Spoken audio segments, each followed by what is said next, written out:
Olá! O plenário virtual do Senado aprovou na quinta-feira 3 medidas provisórias. 2 MPs liberam auxílio financeiro para a área da saúde e para as empresas. A primeira medida provisória aprovada destina 4,5 bilhões de reais ao Ministério da Saúde para combate ao novo coronavírus. A maior parte do dinheiro foi usada em ações de atenção especializada à saúde. O Hospital Nossa Senhora da Conceição, localizado no Rio Grande do Sul, por exemplo, recebeu 23 milhões. Nós vimos necessidade de uma suplementação no nosso orçamento para o enfrentamento desta pandemia. Foram adquiridos com esse recurso todos os nossos EPIs para o enfrentamento da pandemia, visto que nós temos aqui só de funcionários do Grupo Hospitalar Conceição, são 9.204 funcionários. Tivemos ainda mais 800 funcionários contratados. Desse financiamento vai para o custeio de materiais, mas também uma outra parte dele vai para o custeio de bolsas de universitários e a bonificação e estímulo à residência médica, sendo uma MP extremamente importante. Os residentes desse país participaram ativamente do combate ao coronavírus e essa MP ela vem a dar força e fortalecer as ações relacionadas à educação médica no Brasil. O mérito da MP 976 de 2020 é inquestionável, tendo em vista que a medida visa ao enfrentamento da situação de emergência decorrente do coronavírus, sendo premente a necessidade de dotar o sistema de saúde brasileiro de capacidade para prevenir, controlar e conter os danos e agravos à saúde pública devido à pandemia. A outra medida provisória abriu crédito extraordinário de 20 bilhões para a União garantir empréstimos feitos pelos bancos a empresas com receita bruta entre 360 mil e 300 milhões de reais. Os empréstimos com essas condições devem ser realizados no âmbito do Programa Emergencial de Acesso a Crédito até 31 de dezembro de 2020. Além das pequenas e médias empresas, também poderão ter acesso ao financiamento com garantia as associações, as fundações de direito privado e as sociedades cooperativas, exceto as de crédito. Com uma pandemia aumentou muito o risco, os bancos privados não cederiam crédito da forma que vinham fazendo, que já era escasso, principalmente para a pequena empresa, e sem uma garantia maior de crédito com um aumento de risco, esse dinheiro sumiria. É um recurso importante que mantém muitas empresas que sem esses recursos iriam quebrar. Algumas ainda, infelizmente, não vão resistir, mas o dano poderia ser muito maior. Diante do exposto, o nosso voto é no sentido de que a medida provisória 977/2020 atende os preceitos constitucionais que devem orientar a sua adoção. A outra medida provisória aprovada amplia o uso da poupança digital para recebimento de benefícios como o abono salarial anual e saques do FGTS. Originalmente, a poupança foi criada em razão da pandemia de Covid-19, com a finalidade de receber depósitos do auxílio emergencial. Além das medidas provisórias, o plenário remoto aprovou o projeto que vai ajudar o governo a combater os incêndios no Pantanal. O Pantanal é considerado uma das maiores extensões úmidas contínuas do planeta. A região está passando pela pior queimada dos últimos 47 anos, com mais de 20% da área atingida. O projeto aprovado prevê que aviões agrícolas poderão ser utilizados pelo governo para combater incêndios florestais como esse. O poder público poderia requisitar as aeronaves que os produtores rurais não estão utilizando, diminuindo os custos de uma estrutura fixa. Esta PL número 4.629 de 2020, portanto, é apresentada no momento em que não existe uma política nacional de manejo integrado do fogo, exatamente no momento em que o país mais precisa dela. O uso da aviação agrícola permitirá respostas muito mais rápidas aos incêndios florestais, especialmente em área de difícil acesso, como no caso da Amazônia e no Pantanal. A gravidade dos incêndios verificados nesses dois biomas tem outras causas, a demora nas ações do combate. Portanto, revela-se altamente precioso para controlar os incidentes antes que se propaguem de maneira irrefreável. O Brasil tem hoje uma frota de mais de 2.300 aviões agrícolas segunda maior frota do mundo, que exatamente no período de seca, onde a agricultura está completamente paralisada, poderia e deveria ser utilizada nesses combates a incêndios. Somente no mês de setembro deste ano foram 8.106 focos de incêndio. O número é 180% mais alto se comparado a setembro de 2019, quando foram registrados 2.887 focos. É também o pior número já registrado desde 1998, quando começou o monitoramento feito pelo Instituto Nacional de Pesquisas Espaciais. Mesmo faltando 3 meses para o fim do ano, 2020 já é considerado o pior. De 1º de janeiro até 30 de setembro, foram registrados 18.259 incêndios. Antes disso, o maior número registrado havia sido no ano de 2015, com 12.536 ocorrências. Na terça-feira, o plenário do Senado aprovou um projeto que suspende o pagamento de dívidas de clubes de futebol durante a pandemia. O Programa de Modernização da Gestão e de Responsabilidade Fiscal do Futebol Brasileiro, Profut, foi criado em 2015 e renegociou dívidas dos times de futebol e outras entidades esportivas junto à União. Na época, a dívida dos grandes clubes brasileiros de futebol passava de 5 bilhões de reais. Pelo texto, os clubes só terão que pagar as parcelas devidas quando terminar o estado de calamidade pública. Concordamos com o projeto, sobretudo para conceder necessário prazo para que as entidades esportivas reorganizem suas finanças. Salienta-se que, mesmo durante a suspensão do pagamento das parcelas relativas ao Profut, a incidência dos juros será mantida. As parcelas suspensas serão incorporadas ao saldo devedor e diluídas para pagamento nas prestações seguintes, sem ampliação do prazo original das renegociações. Os clubes de futebol devem manter o pagamento dos salários dos empregados, que recebem até 2 vezes o teto dos benefícios do Regime Geral de Previdência Social, atualmente de R$ 6.101,06 por mês. Com essa pandemia, os clubes deixaram de ter receitas suficientes para fazerem face ao pagamento deste acordo. Portanto, nada mais justo do que nós façamos a prorrogação dessas parcelas, sem, no entanto, isso deixar que os clubes façam os seus pagamentos na hora devida, apenas enquanto durar a pandemia.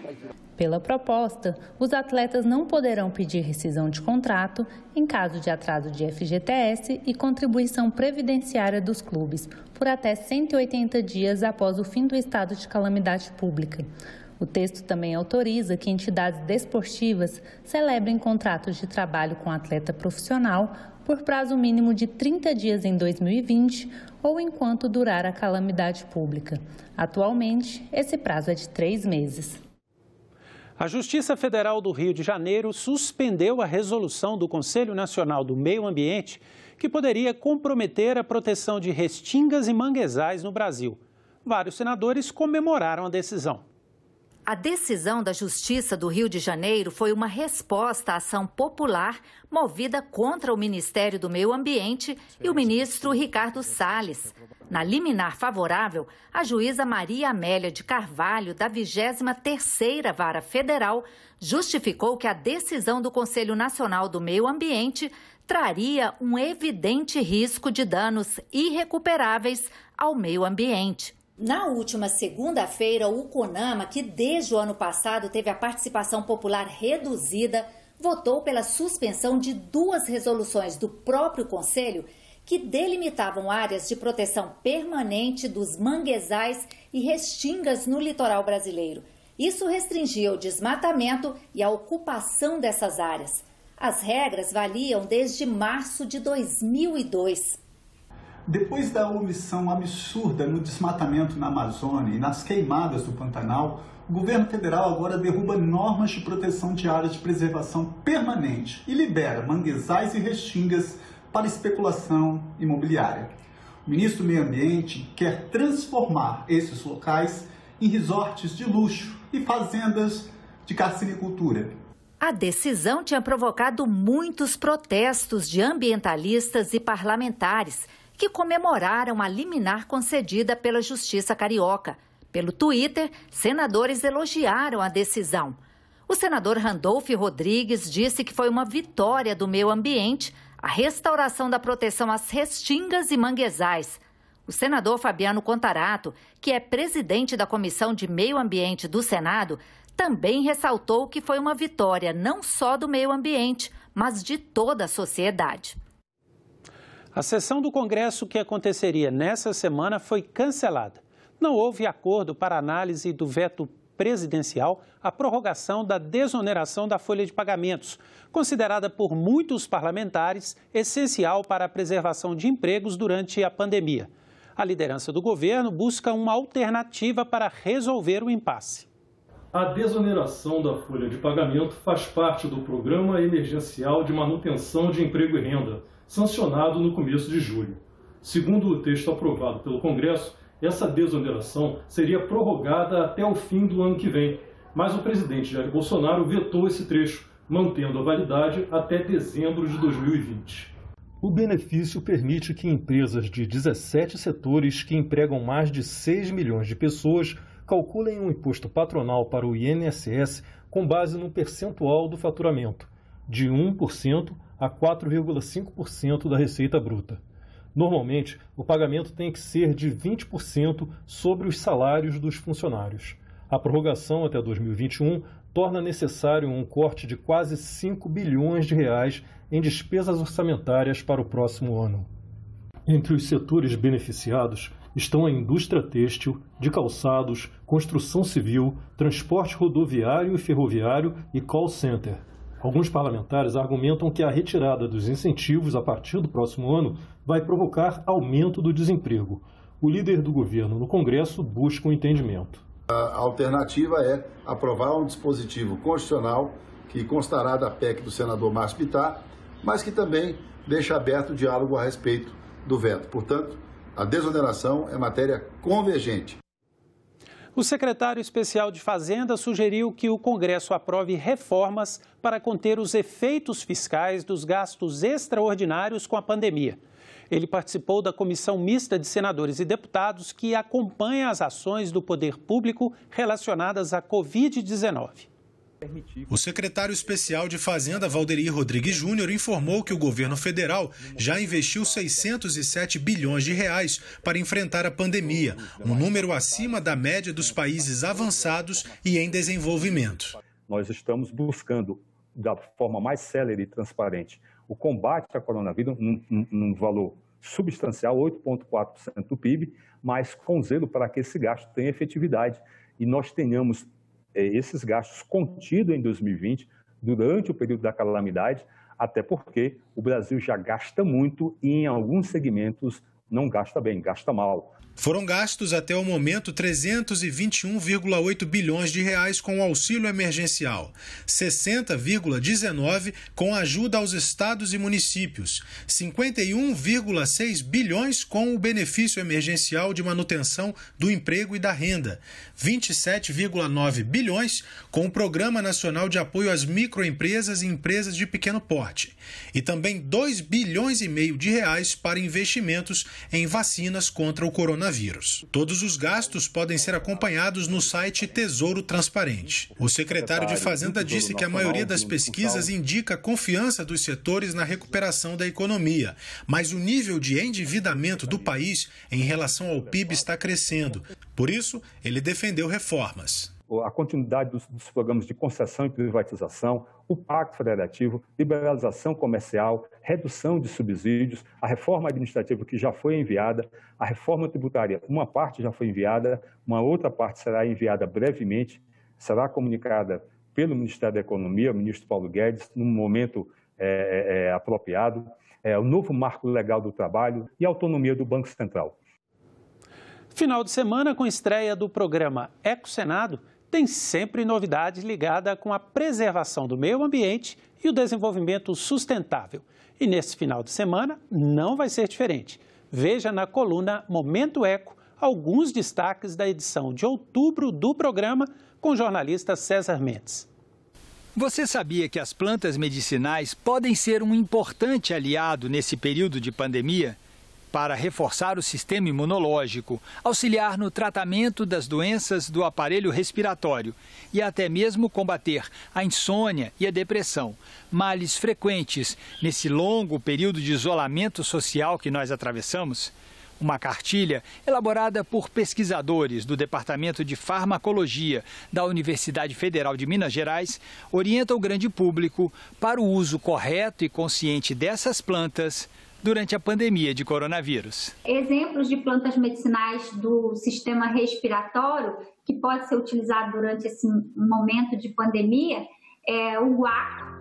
O guaca é uma planta brasileira que pode ser utilizada para tosse. Tem uma atividade tópica, né, como anti-inflamatória também. Agora, como plantas do sistema imunológico, que pode auxiliar, né, para que a gente não venha a contrair o Covid ou qualquer outra virose que normalmente acontece nessa época do ano. Nós temos, por exemplo, o Guaraná. O Guaraná ele traz muita energia, além disso ele é rico em algumas substâncias que auxiliam o sistema imunológico. Você vai ver também que a tragédia dos incêndios florestais, que destruiu 20% do Pantanal mato-grossense esse ano, mobilizou o Senado. Uma comissão especial foi instalada para acompanhar as ações de combate aos incêndios. E o senador Wellington Fagundes, presidente da comissão, já realizou uma visita às áreas afetadas. Bom, estamos encerrando agora a visita para o Pantanal. Ainda vamos fazer mais um sobrevoo de helicóptero para averiguar tudo aquilo que está acontecendo aqui. Mas o importante é que tivemos uma audiência onde senadores, deputados federais aqui de Mato Grosso, do Brasil inteiro participaram, a sociedade, as organizações não governamentais, a Universidade Federal, a comunidade científica, para que a gente possa buscar uma linha de desenvolvimento sustentável para o Pantanal. O programa Ecosenado vai ao ar no sábado e no domingo, às 9 da manhã e às 4 da tarde. E a coluna Momento Eco de hoje fica por aqui. Tchau! Instituição política com 194 anos, o Senado Federal se atualiza a cada dia. A casa conta agora com um canal de informação que é o preferido de muita gente, o aplicativo Telegram. O Senado agora tem um novo canal de comunicação para compartilhar notícias do Poder Legislativo com você. O canal é pelo aplicativo Telegram. Basta apenas se inscrever e a pessoa passa a receber atualizações sobre as atividades do Senado e dos senadores. A importância do Senado estar no Telegram é que o maior número de cidadãos poderão ter acesso às notícias da casa. E o Telegram não é uma cópia das outras redes do Senado, não, nem do WhatsApp, inclusive. Ele nos permite utilizar uma maior variedade de recursos no disparo de mensagens, inclusive de mídias. Para participar do grupo, abra o Telegram e toque no ícone de busca.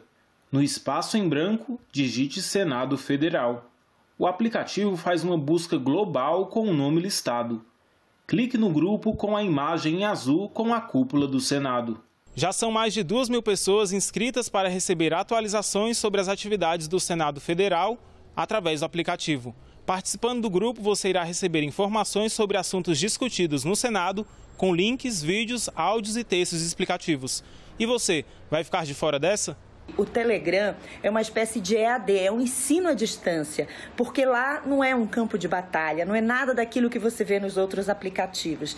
Você encontra lá mesmo aquele conteúdo consistente que vai te trazer uma informação muito relevante todos os dias. Começou na quinta-feira no Congresso Nacional a campanha Outubro Rosa, pela conscientização para a prevenção do câncer de mama e do câncer de colo de útero. O prédio do parlamento ganhou uma iluminação especial. A bancada feminina fez uma reunião e anunciou atividades para todo o mês de outubro. A iluminação especial rosa para a fachada do Congresso Nacional na noite desta quinta-feira marcou o início da campanha Outubro Rosa, um movimento mundial de conscientização para a prevenção e diagnóstico precoce do câncer de mama e do câncer de colo do útero. Enquanto a iluminação começava, parlamentares se reuniram virtualmente para o primeiro de uma série de eventos programados para acontecer durante o mês de outubro.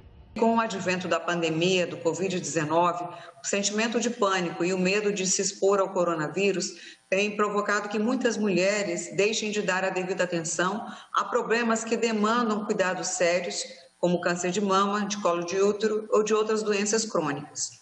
É fundamental para o nosso trabalho no Legislativo a participação da sociedade civil para criar leis capazes de construir políticas públicas e garantir a vida e os direitos das pacientes com câncer de mama e câncer de colo uterino.